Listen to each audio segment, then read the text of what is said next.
How's it going, everybody? Jackson Fuller here, and this is the latest episode of Hoggin the Mic. And boy, I think it'll be an optimistic one if we don't touch too much on Dave Van Horn's quotes after Sunday in the Kubota College Baseball Series. What a weekend for the Arkansas baseball pitching staff. Really shutting down one of the best lineups in the country and having a terrific 3 game stretch down in Arlington, Texas. And for the first time ever on this podcast, the Arkansas basketball team went 2-0, and we don't have a loss to discuss. There was also some history made on the softball diamond. We'll mention that and touch on a big bad week for the women's basketball team. But on all other corners of Arkansas athletics, there are happy vibes in Fayetteville. Let's bring Hutch in, play the music, and begin the latest episode of Hoggin the Mic. Hutch, how are you? Are you a loyal Flow Sports subscriber now? Is that subscription going to the end of the year after a weekend watching from home here? Absolutely not. Happy Flow Sports Cancellation Day, everybody. It's a great day of the year. It's a fun one. So just don't forget. Don't forget. Do not give Flow Sports any more money than you absolutely have to. PSA. Yeah, as a proud UNC Wilmington alum, all of their games in the conference play are on Flow Sports, and after a year of that, I just said, nope, I can't do it. I can't watch these games. I'll listen to the sweet sounds of Mike Vaccaro on the radio. Shout out to you, Mike, but I'm not doing the Flow Sports thing. So, fortunately, I think Flow Sports did a decent broadcast this weekend. Of course, I was kind of semi watching that. Also, I was there in Arlington. What a weekend for the baseball team! They go 2-1. They beat number 7 Oregon State on Friday night, lose a 14-inning marathon to Oklahoma State on Saturday, and then a bounce back and beat Michigan.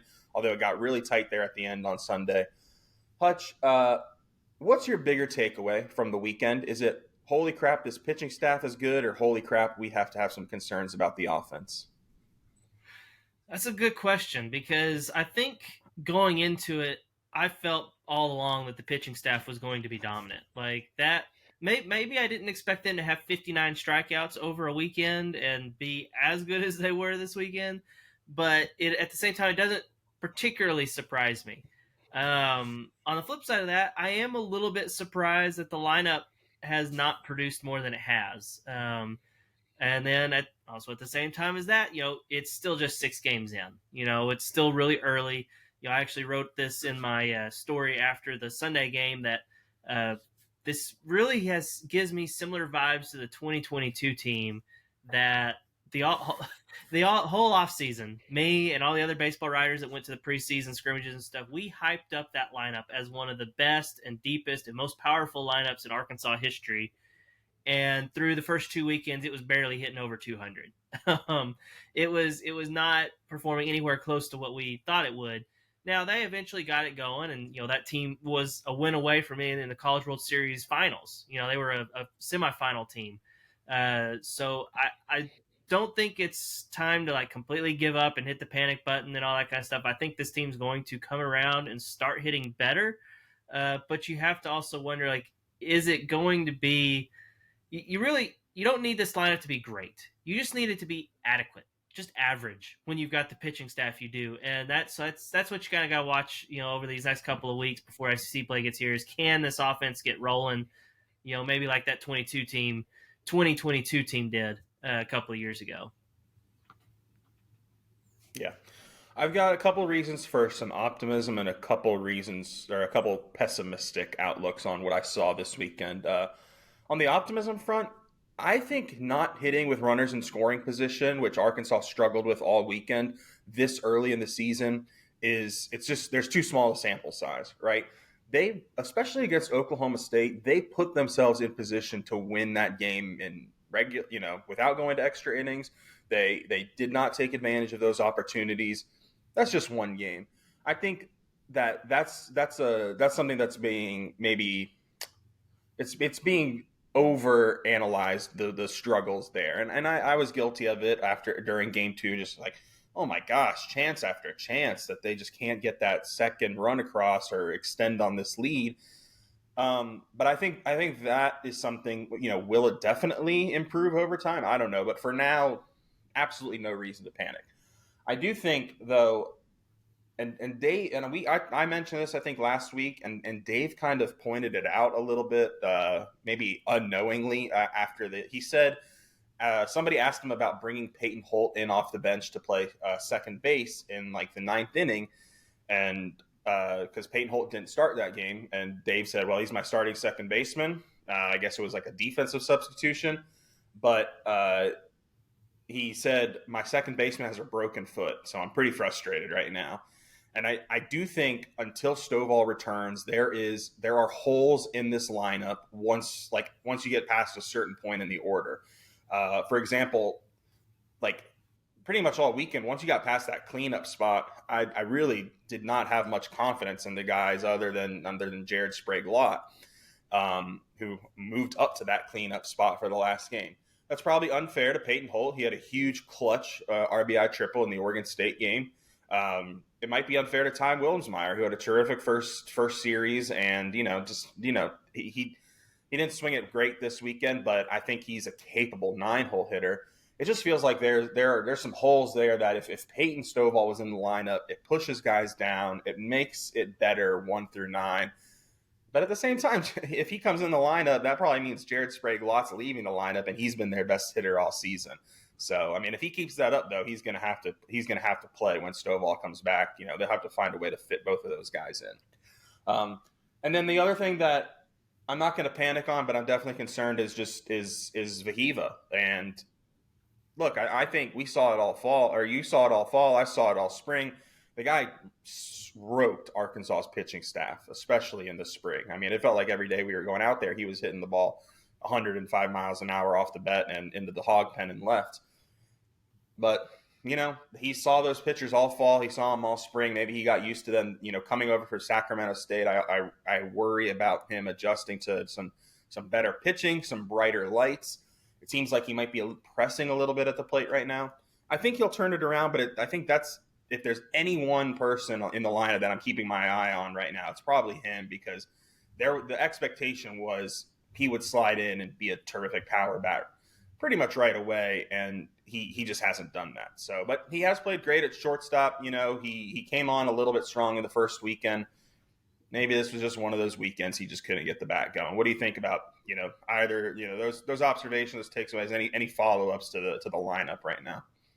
Aloy struggles. It's pretty crazy because this is the third straight year that Arkansas's probably best hitter during the preseason has gotten off to just a miserable start. I mean, these guys are just trying to make us sports writers look dumb, because a couple of years ago, Braden Webb looked like he was just the best hitter in the world. Like, he was incredible. Even Dave Van Horn commented like, man, this guy can really hit. And I think he started the year like 0 for 20 or something like that. Now, he eventually got it going, and like if you look at his numbers, take out the 0 for 20 start, like he was a borderline all SEC caliber player that year. Then last year, it was Caleb Cali. I mean, that dude was unreal. He looked like he was going to be a superstar, and he started the year, I think, 0 for 12, something like that. And again, he still ended up hitting over 300, was one of the better hitters on the team. So I'm wondering, like, hey, can Aloy have a similar type turnaround after a pretty slow start? I mean, first couple of games of the year looked pretty bad too, but that was, Dave Van Horn blamed it on being, 30-something degrees, and he's from Hawaii, so probably doesn't like the cold. He ended up going like 5 for 10 over his last 10 at-bats against James Madison, so I'm like, okay, he's turned it around. And then this weekend happened, and it was just bad. I mean, that Oklahoma State game, I think he went 0 for 7, and I think 0 for 4 with runners in scoring position. That's not good, especially from your cleanup guy. So I am not ready to completely give up on him, but you're right. I mean, there are valid concerns. This is a guy coming from a lower level of college.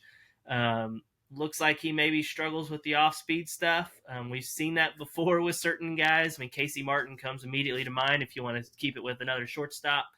A guy that had just a monster freshman year, was also pretty good as a sophomore, even though Arkansas fans don't maybe recognize it. His batting average, though, dropped significantly, and it's because opponents kind of started figuring out, like, hey, this guy can't hit the off-speed stuff. He can't hit a curveball and stuff like that, which easy for us to say, like, why can't you hit that? We're not in the box and trying to do it.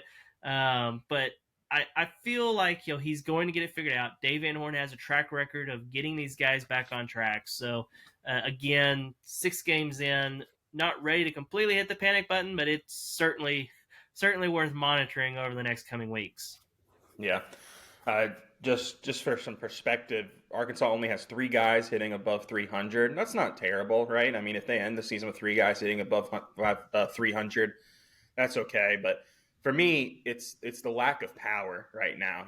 They have hit 4 total home runs through 7 games, and they've only got 2 guys slugging above 500. That's Kendall Diggs and Jared Sprague-Law. McLaughlin's close at 444, and I think McLaughlin has arguably been Arkansas's most important hitter this year. I mean, he leads the team with 8 RBIs. He has done his job out of the 3-hole in a spot in the batting order. I don't think he or Dave Van Horn expected him to be in, to start the season. I was probably going to be Kendall Diggs there in the 3-hole until Stovall's injury, but that's just kind of what I'm talking about. If Stovall comes back healthy, then McLaughlin's your 5-hole hitter, and then that lineup is a little bit more the depth as you work towards the bottom of it. Yeah, I think it'll be. It was interesting to me that he. I don't know. I think it was interesting that he went with the same kind of 9 guys after the Oregon State game, and then completely shuffled it after the Oklahoma State game, and I think a part of that played with the short turnaround, the long night against Oklahoma State, guys not really hitting it well. But I do think that 9 that he played against Oregon State and Oklahoma State, those are the guys that he wants to be the starters and the guys. He told us after the game, like, he only thinks there might be like 4 starting spots that are absolutely locked down. I don't know if that's true, but that might be him just sending a message to his team, like, hey, like, competition's open, go grab your spot, and that can 100% be the case. I'll tell you one guy I definitely want to see more of is Jack Wagner. He's only had 7 at bats all year.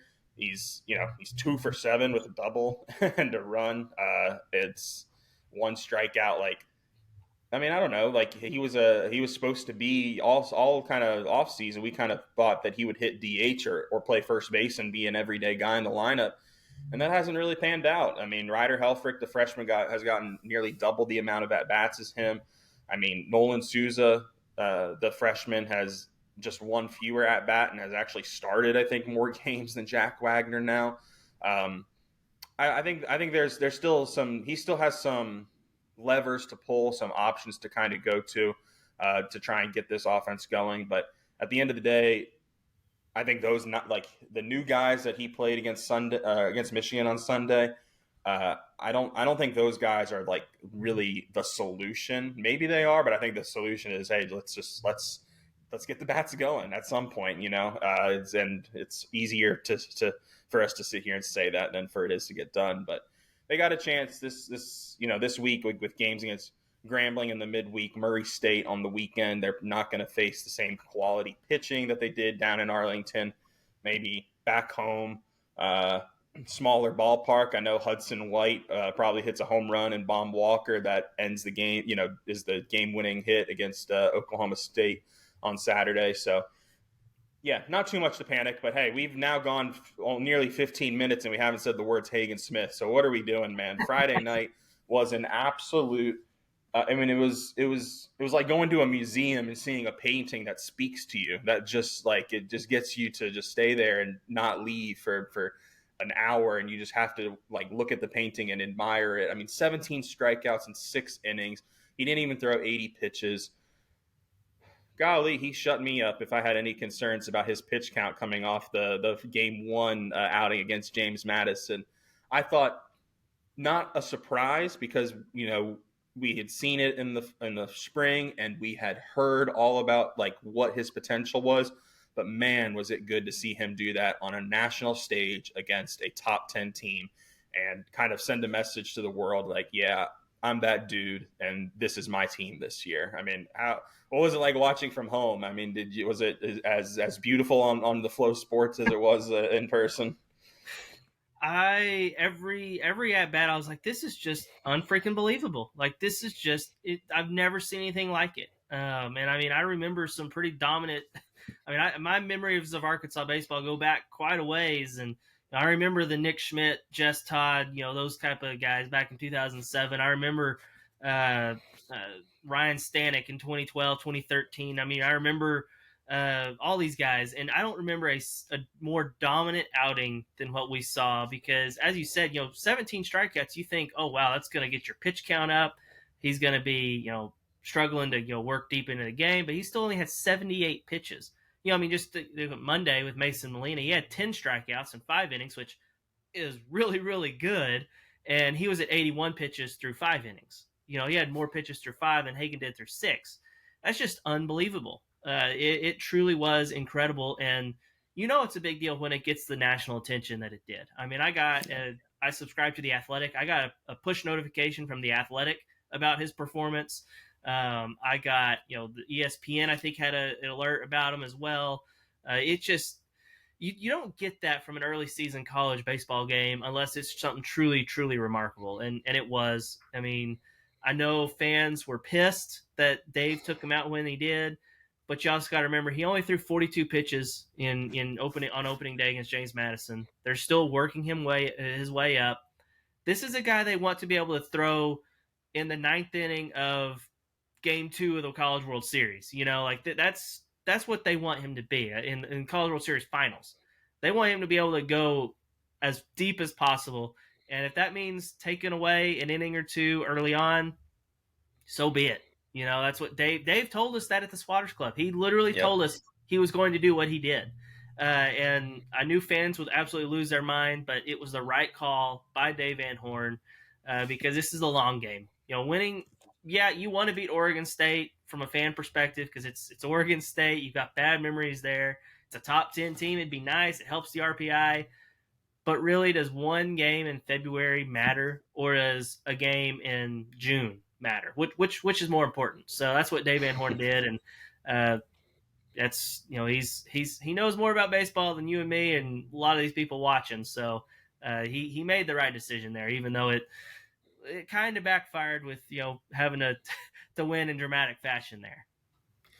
Yeah, I mean, I don't think anybody really expected Hagen Smith to throw more than 6, 7 innings, coming into it, just based off him only throwing one early season, the pitch count, and then he goes and does that, and you're like, okay, well let's see what he can actually do. I mean, if he had thrown 8 innings, he probably finishes with at least 20 strikeouts, right? I mean, I guess technically he would have been on pace for 23 strikeouts if he had thrown 8 innings.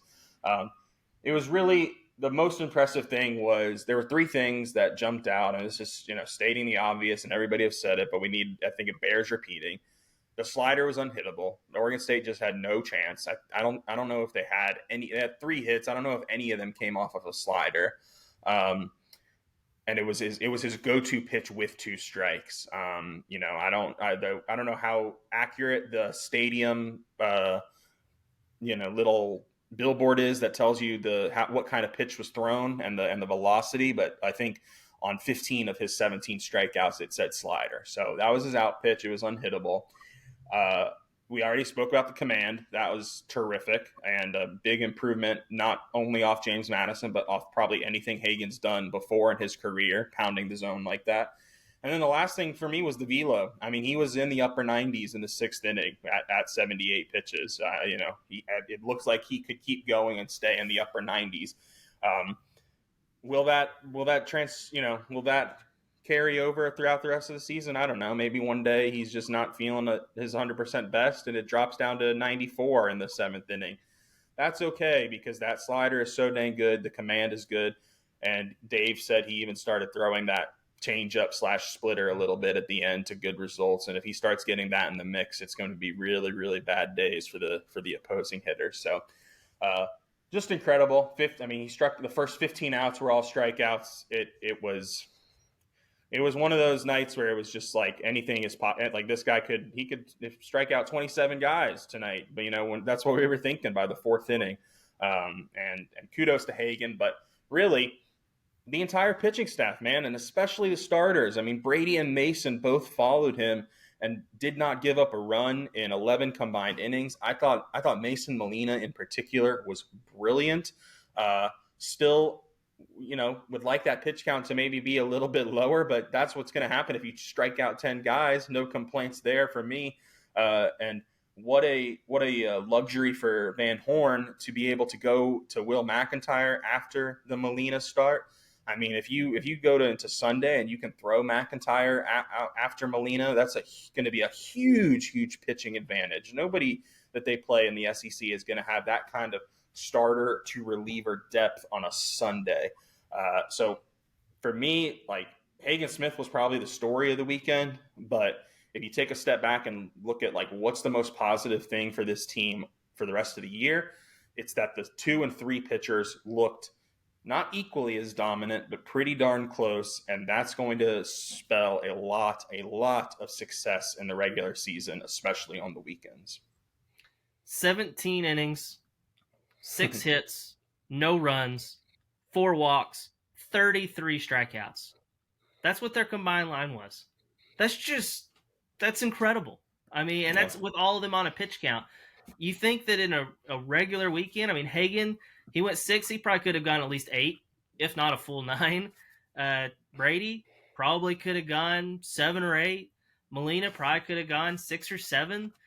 Think about that. Whenever Arkansas is in SEC play and they don't have those pitch counts and they can go 90 or 100 pitches, that's pretty good, especially when you got the guys in the bullpen, like you said, that are also really daggum good. You got Will McIntyre can go twice on a weekend. You got Cody Frank that's been tremendous. I know he had the issues closing out the game on Sunday, but again, that's not his fault. He had to get 5 outs essentially because his defense failed him. How about Jake Faherty? Closing out that Oregon State game with back-to-back strikeouts. I mean, I know he had a little bit of issues on the on Saturday, but maybe they're still trying to figure out these guys. Maybe he's a one-time a weekend guy, but if he's that good and at one time and he gives you one dominant inning, and you've got starters eating up the innings like we were just talking about, that's good. And then we haven't even talked about the freshmen because they were also really, really good. I will not push back, but I'll play devil's advocate a little bit. The bullpen, I think overall was terrific. The entire pitching staff was, but if there's one little blemish from the weekend, I think Dave Van Horn, 3 games, he went to 3 different guys as his closer because Faherty closed out the Oregon State game, but the plan was 100% for Gage Wood to go in and close out the game, and he wasn't able to. They had to then go to Faherty when Wood struggled a little bit. So 3 games, he goes to 3 separate closers, and all 3 at least look a little shaky, right? I mean, Cody Frank got the job done, but he did give up 3 hits. One of those runs was earned out of the 2. Faherty blew the save against Oklahoma State, and then Gage Wood could not get, I don't remember how many outs he tried to get. So he had to get 5 outs because he came in to relieve Stone Hewlett with 1 out in the 8th, and he got 3 outs and then was pulled with 1 out in the 9th, and Oregon State had some runners on and was threatening. And then Faherty came in and got the job done with 2 strikeouts. But I do think that's one thing where DVH just hasn't found what the right buttons to press are, and that's why you play these kind of early season games before you get to the SEC. And one guy I think Dave should absolutely consider, and he's smarter than me, and if there's a reason not to, that's fine, Dave Van Horn. But I think Gabe Gackel could be a great closer for this team. The way his stuff is electric, and now I think we saw it against James Madison, and we saw it against Oklahoma State. He is borderline unhittable when he comes in the game for at least the first 2 innings. Against JMU, they got to him a little bit in the 3rd, but those were off like bunts and stuff. I mean, 2 2/3 against Oklahoma State, 0 hits, 1 walk, and 6 strikeouts. He struck out 6 of the 7 outs. Man, that freshman righty is going to be a star in Fayetteville eventually. This year, it'll probably be all a bullpen role because we've seen what the starting pitchers can do. But Gackel's got long-term starter, potential Friday night guy in his his future, and I think he could be a Friday reliever, really, based off what we've seen from him this year. His stuff has been that good. Yeah, and even in the preseason, we saw that, especially in glimpses. For an inning here, 2 innings there. There was one indoor scrimmage because of bad weather, so like the media wasn't able to be there. But I talked to somebody who is on the staff there and was there to witness it. It was Brady Tigert versus Gabe Gackle, and the staffer described it as it felt like an SEC Friday night matchup, and that's just how dominant he is. I mean, we know Brady's so good, but Gabe is also very, very good. Maybe it gets a little bit dicey after 2, maybe 3 innings. Maybe it's not quite as good, but again, if you're asking him to close a game, get you 6 outs, maybe 7 outs like he did the other night, then that's good. That's all you need at the end of a game. Absolutely go for him. And Dave is, comfortable, going with a freshman closer. He did it last year with Gage Wood. Year before that, Brady Tigert. So it would be like a third straight year that he has a freshman closer. But I also wonder, is Gabe one of those guys that can go twice on a weekend? And it's not the end of the world if he can't. It's okay because you do have these other guys that are capable of closing. That's why I'm not convinced they're going to have a go-to, this is the closer, every closing situation, we're going to him.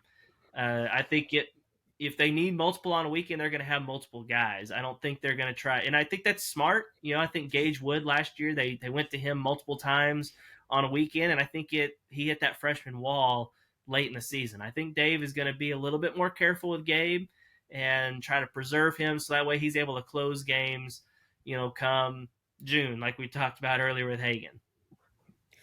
Yeah, and that's fair. And as I said, Dave knows more about this team than me, than either of us. I think the closer by committee approach is really good in theory, but you get another weekend like this one, and you start wanting to get to one guy that you can rely on.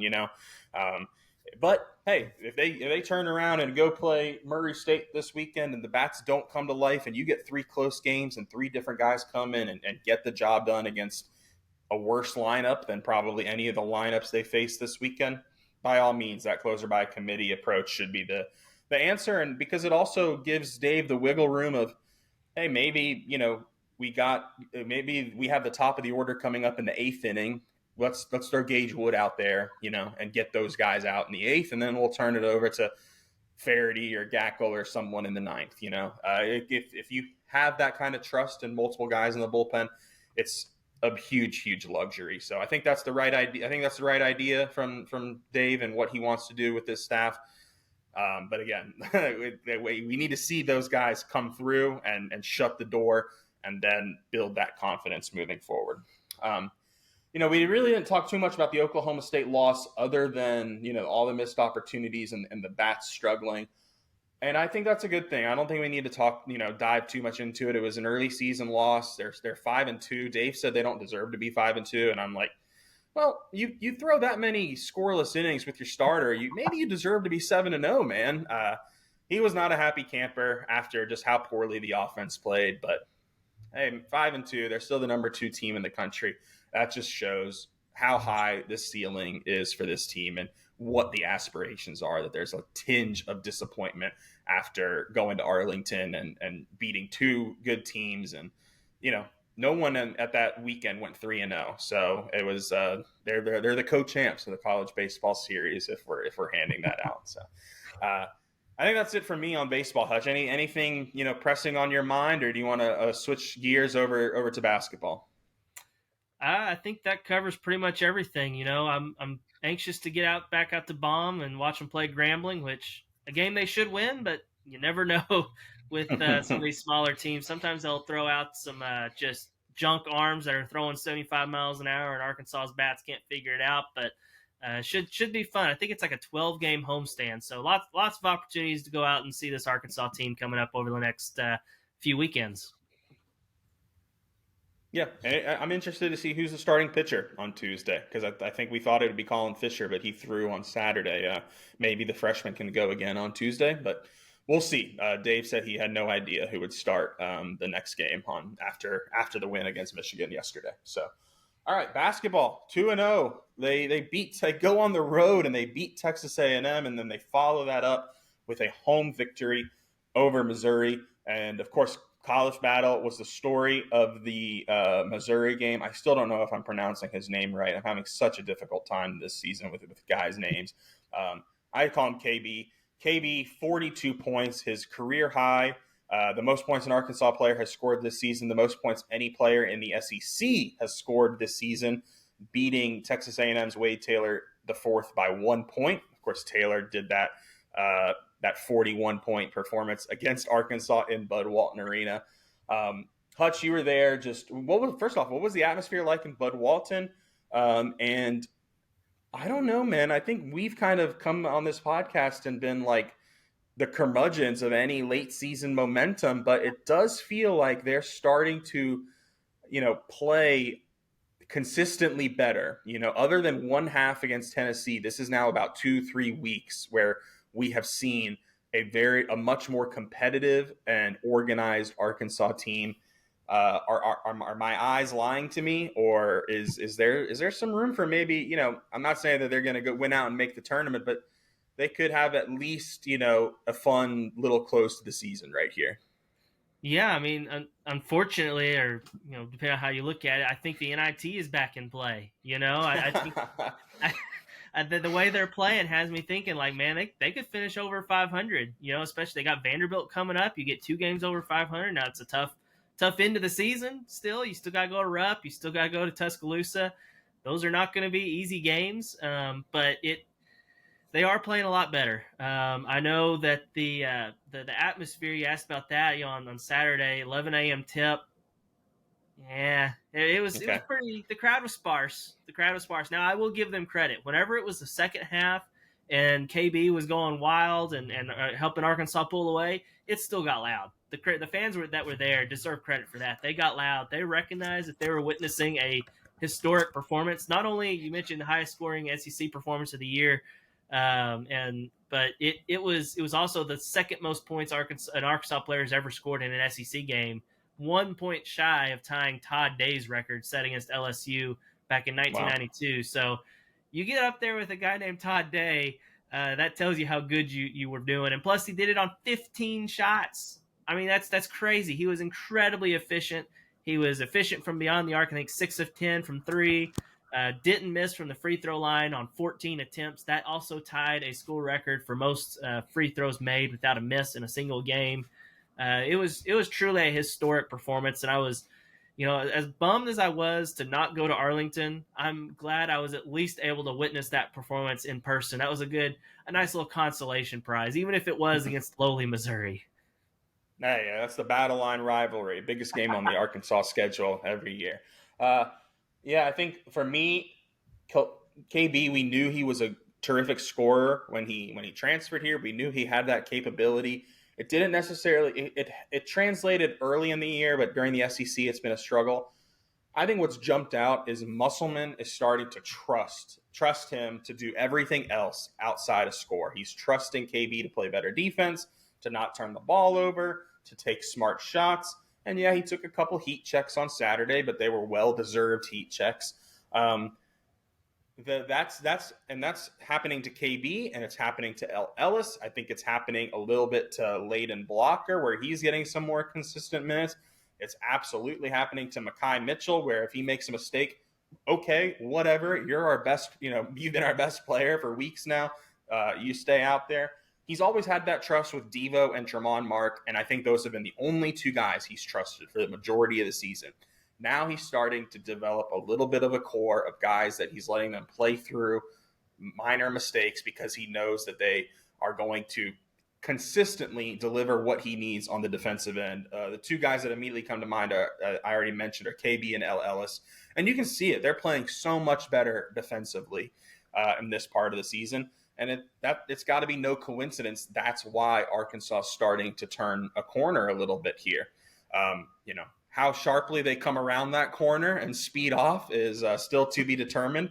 I think I'm really, really interested in seeing next weekend's game against Kentucky. Of course, they got to take care of business at home against Vanderbilt on Tuesday night. But going to Rupp, a team that they played close earlier in the season at home, you put up a fight there, or even win there, then yeah, maybe we can start talking NIT, or shoot, they're right there for trying to avoid a first round bye, or trying to get a first round bye in the SEC tournament. They could easily catch Texas A&M after Arkansas having a 2-0 week and Texas A&M going 0-2.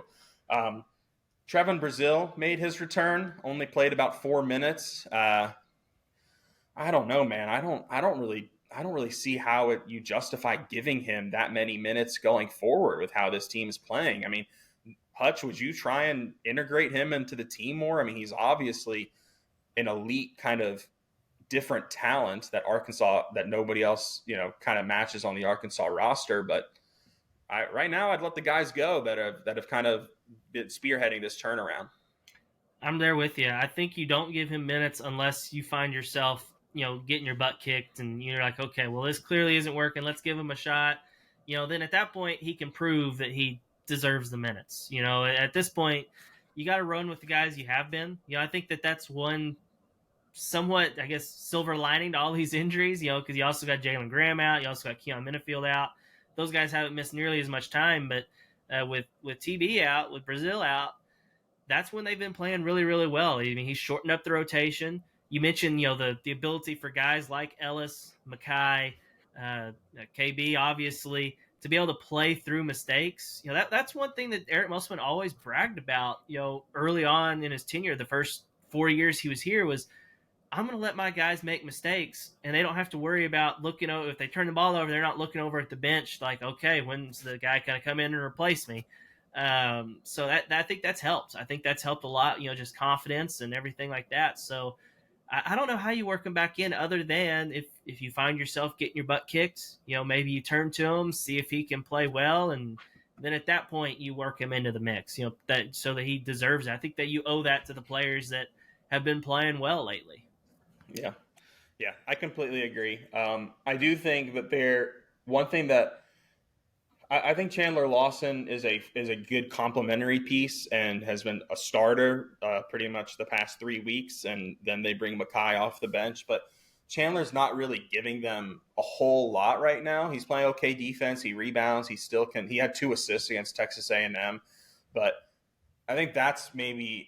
I'm not saying start Trevin Brazil at the center, but I think maybe when it comes time for that second rotation, and if if Mackay needs a breather or you want to get bigger, maybe that's when you slide Brazil in to take some of those Chandler Lawson minutes and just see, like, if Brazil goes out there and makes his first 3-pointer, that is such a huge boost for the spacing of the offense in a game. And maybe it's a wild card moving forward, but for now, I think we're on the same page. Kind of let's trust the guys that have got you here. And of course, one of the guys that has gotten Arkansas here and really kept them afloat all season, Tremont Mark. I think we have to mention his performance against Texas A&M on when was that? Tuesday night, Wednesday night? Tuesday. They're playing SEC games on Tuesdays, right? Yeah, now. But 26 points, 8 for 16 from the field. He made 8 of 10 free throws. He also grabbed 6 rebounds, and he had 5 assists. I thought that was his best game of the year, even with him scoring nearly 40 and having the game-winning bucket against against Texas A&M back at home. I thought this was his pound-for-pound best game of the year, partly because of those 5 assists. I mean, that's something he hasn't done a great job of all year. A lot of the times when he goes into an ISO situation, it's Tremont Mark's shooting here, and it's worked out all right for Arkansas for the most part, but it would bring a different element to this offense if he could also create for others, and he did that against Texas A&M, and then he followed that up with 3 assists and 0 turnovers against Missouri, so he only scores 10 points, but he still contributes in other ways. And Devontae Davis, I mean, classic Devo performance against Missouri, 8 points, 9 rebounds, and 6 assists. So it's starting to come together a little bit. Again, I think Kentucky at Rupp is going to be a pretty huge litmus test for just how much the ball, how much the ball is starting to get rolling for this Arkansas team. All right, we're gonna, for the first time ever on the Hog and the Mike podcast, we are going to take a very short break. We will be back in maybe 20 minutes real time, 0 time of podcast time. And we'll just touch on a couple other things because Jackson has a work meeting during the middle of this podcast. So stay right here. We'll play a transition sound, and we'll be back for the finish up Hog and the Mic. All right, we're back here. Hope that break wasn't too long for all of you guys on the podcast. Women's basketball, real quick. tough week for Coach Neighbors and the Hogs. You know, they had two bubble v bubble games at Texas A&M and home against Vanderbilt. You win one of those, you put yourself in a position to do something in the SEC tournament and really kind of cement yourself as a tournament team.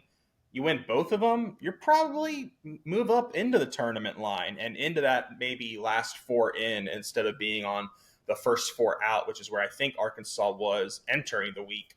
But no, they lost both of those games. 6-point loss to A&M, 9-point loss to Vanderbilt.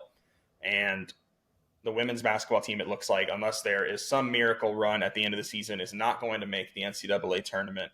Hutch, I know, we are one-man shops for the most part at our publications, and we can't spend, we don't have enough brain power to cover all the Arkansas teams. So, unfortunately, the women's basketball team doesn't get as much coverage. I think potentially on my end, they would probably, I'd like to cover them more. Just first year here, unfortunately, not able to.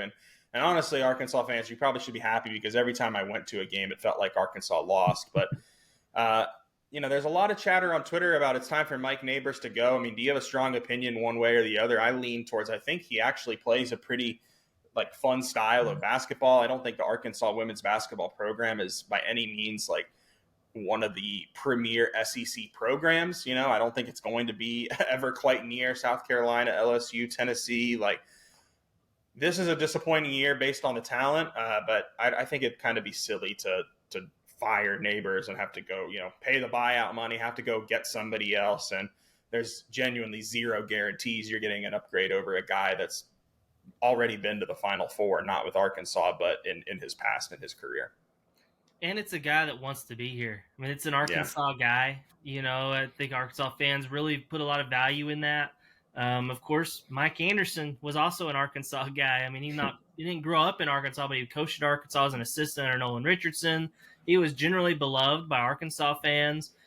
He was given a very long leash, and I feel like the same is probably going to be the case for Mike Neighbors, although, what is it, one NCAA tournament now in however many years he's been here. Should have been two because they were probably going dancing in the year that COVID happened.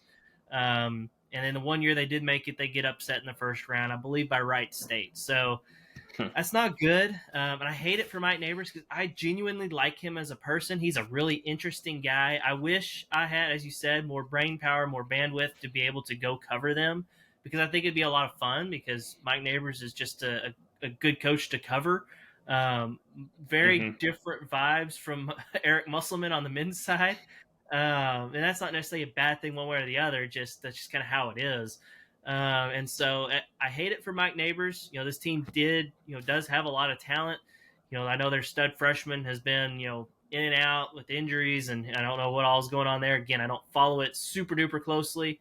But yeah, it's pretty tough. Plus, Hunter Yurchek is, could potentially be having to deal with the football buyout next year, depending on how that goes. There's all the rumors that Eric Musselman might leave. Who knows if that's actually true or not, but he could be having to search for a men's basketball coach. It's just, unfortunately, it's women's basketball, and I think you gotta give him time. You gotta give him time, and he has had a lot of time. Next year, if he does, assuming they do keep him, which I think they will, I think next year would be a ultra critical year for him because they got to make the NCAA tournament and at least at the very minimum make the NCAA tournament, if not maybe win a game or something. Yeah, it's tough. You mentioned Musselman. He's fun to cover for all different, the complete opposite reasons of a Mike Neighbors team. I think it's a bummer because, especially for the women, because there was a lot of hope and optimism when the year started, just based off how well Talia Scott was playing, that it would all merge with the girls that are back, Michaela Daniels, Samara Spencer. It just hasn't quite left the runway. And there's been spurts, there's been times where it looks good, but a lot too much inconsistency, and really maybe you've got one too many guards that all like the ball in their hand. So we'll see. they play South Carolina this week, I think, before a trip to Ole Miss to wrap up the season, and then it's the SEC tournament. I mean, they could win a couple games in the SEC tournament if they get the right draw and put themselves back into the tournament, the NCAA tournament conversation. But for now, they're definitely on the outside looking in. And then, of course, maybe the greatest achievement of the entire weekend in Arkansas sports was a perfect game thrown by Robyn Herron for the Arkansas softball team on Saturday when the Hogs beat Illinois State 7-0. The Razorback softball team, I think we're gonna have to start paying attention to them. They are going to force us because they've got a really, really good squad this year. They're off to a 13-3 start. Their only losses have been to Penn State, Arizona, and Wichita State, which are all three big-ish softball programs, and they're going to be. I mean, the SEC is absolutely loaded. It's going to be a grind, but Arkansas has got every chance in the world to be one of those top teams in the SEC this year. I don't know. It was very cool Saturday night to be kind of sifting through what's happening in Arkansas sports, and you've got Hagen Smith's performance, KB's performance, and then Robyn Herron's performance. It's been a while since we've had these kind of good vibes in Fayetteville, so overwhelming, and it felt weird, Hutch, but it felt good at the same time. Yeah, and throw in the track team sweeping the SEC titles indoors. So I mean, it was overall a really, really good weekend for Arkansas sports. A hell of a weekend for individual performances. I mean, you mentioned Hagen, Battle, Robyn Herron with the perfect game. That's big time, and I think it's also worth noting that they did lose to Wichita State this weekend, but they also got some revenge on Wichita State the next day, rolling them by 11 runs. So Wichita State's a scrappy team. That's a team that beat them last year. They're a NCAA tournament quality team. So Courtney Deifel's squad is pretty good. I think they're going to be all right. Are they going to win the SEC again? I don't know, but they're definitely a top 25 team. And I think they're worth watching, and it's a fun product to watch. They're an entertaining club. And a lot of nice homes there. That's this weekend started a nice long homestand for the Arkansas softball team. So the next 2 weekends, there's going to be plenty of action going on at Bogle Park, I think the next 2 weekends, plenty of action at Bogle Park, and then they begin conference play at Auburn to kick off life in the SEC. We'll finish up with What the Hog. Sorry, Razorback fans, if you get offended by this one. My What the Hog for the week was, what the hog is up with all the booze? I mean, Friday night, Aiden May, Oregon State's pitcher, pitching an absolute gem in the 5th inning. He has to be removed for an injury. I'll admit, it was a little unclear what was going on at first. It felt like a very arbitrary mound visit in the middle of an at-bat when the guy's throwing 4 1/3 scoreless innings. But the trainer came out. They had to go to a new pitcher unexpectedly. And the crowd was booing the entire, sequence. I didn't love that one. I hope Aiden May is all right. I think D1 Baseball reported that the Oregon State head coach said it wasn't going to be a long-term issue, that it was more had like a little sense of concern, and they decided to play it safe. But in the moment, it didn't look good at all because you had that, Aiden May like shaking the elbow out, which is not a good sign. But it seems like it's not that big of a deal. But still, I'm not a big supporter of booing when injuries are concerned, and that was a tough one. And Andrew, I think you had a boo gate, let's call it, of your own at Bud Walton Arena on Saturday. Yeah, why did people boo Connor Vanover? Like, what's up with that? I mean, he checked in with about 4 minutes left in the first half. It was his first action. There was a spattering of applause. I kind of thought he would get a nice little ovation. That's generally what happens when well-liked Arkansas players come back. I mean, I'll never forget Hunter Wilson, a baseball player. He transferred to Oral Roberts, came back with Oral Roberts to play a midweek game against Arkansas, hit a home run, and got a standing ovation for a home run against Arkansas. It was the most bizarre thing in the world. So, I mean, that's kind of what you expect from guys that are well-liked. And he was a well-liked guy. He's an in-state kid that chose to transfer back in. He signed with Cal out of high school, transferred into Arkansas, spent a couple years, was an ultimate team guy. He's a guy that could have easily complained about his playing time and been, bad attitude or whatever, but he wasn't. And when he left, I don't think it was his decision to leave. I think it was one of those things where it's like, hey, we need you to leave because we need your scholarship for somebody else. So for anyone to boo him, even though he's at Missouri, like it didn't make sense to me. It truly was like, what are we doing here? Like this is a guy you should, if you don't want to cheer for him, fine, but you don't got to boo him. Yeah.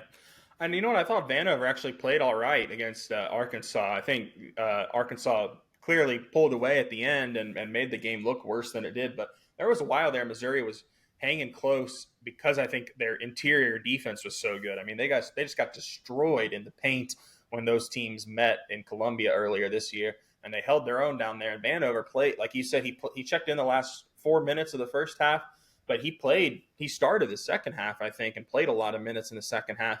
Held his own against, Makai Mitchell and defending guards attacking the paint for a good section of that game. But at the end, KB and, was too much. And Arkansas is just for as bad as Arkansas is, they are a much better team than Missouri this year. So, all right, I think we can wrap it up there. Really fun episode, man. It's great talking baseball, especially after the struggles of the football and basketball season. And it should be another fun week. They got, like we mentioned earlier in the podcast, they've got Grambling coming in here on Tuesday, and then a 3-game home series against Murray State. Of course, the basketball team has Vanderbilt and then Kentucky. We will have all that recap, and maybe we'll have some spring football talk next Monday because the spring football practices begin next Thursday with it all gearing up to the April spring game. Maybe we can give some quarterback battle predictions, although I'm kind of not sure how exciting that quarterback battle is going to be. Maybe we can debate that. So, Hutch, thank you so much, man, for joining me as always. I will see you Tuesday night. Have a great Monday recuperating from a weekend of watching Flow Sports.